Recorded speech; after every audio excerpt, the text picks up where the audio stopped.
Let's see how we can synchronize custom fields from one side to the other. The direction I've chosen is from the Jira side to the Azure DevOps side. And in order to achieve this, we've set up an example where we have a field called cost, which is a simple custom field in Jira.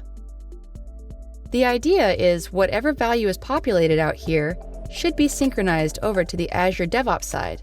And on the Azure DevOps end, we want to populate that value within this field called development cost, which is again a custom field in the Azure DevOps. When it comes to any synchronization scenario, we should always think first about the outgoing and the incoming side. In our use case, the outgoing side is going to be Jira. So let's go to the Jira connections, go to the Sync Rules tab, and obviously focus on the outgoing script, since this is what we want to edit, because we need to send that field value out from the Jira side. In order to do that, you have this line already written in every connection by default, but it's commented out. So you can just take this line out of the comment, and all you need to edit is the actual field name on which you're working.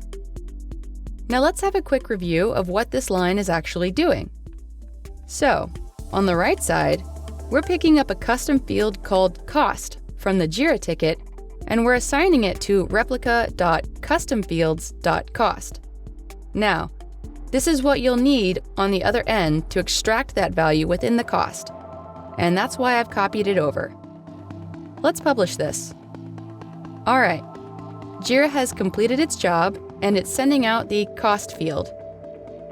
Now on the Azure DevOps side, you need to comment on the incoming sync script, since it will be the receiving party. Azure DevOps needs to assign the value received to its local custom field called development cost. And how will it extract the value?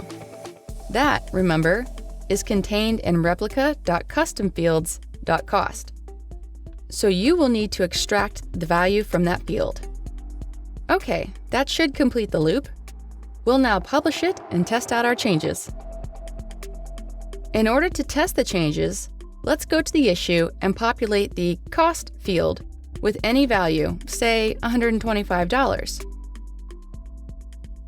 Now, Exalate will pick up this cost field and will send it over to the DevOps side. And because DevOps has the correct code in order to read that, it immediately extracts the value and populates the development cost field with the right value. Now that the synchronization is set up, you can just make changes if you want.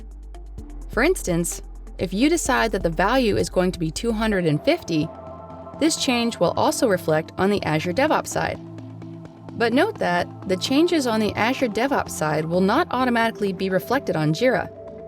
So if you make a change to the development cost field in Azure DevOps to 2,500, it is not going to reflect back on Jira because you only brought the data from the Jira side and received it on the Azure DevOps side.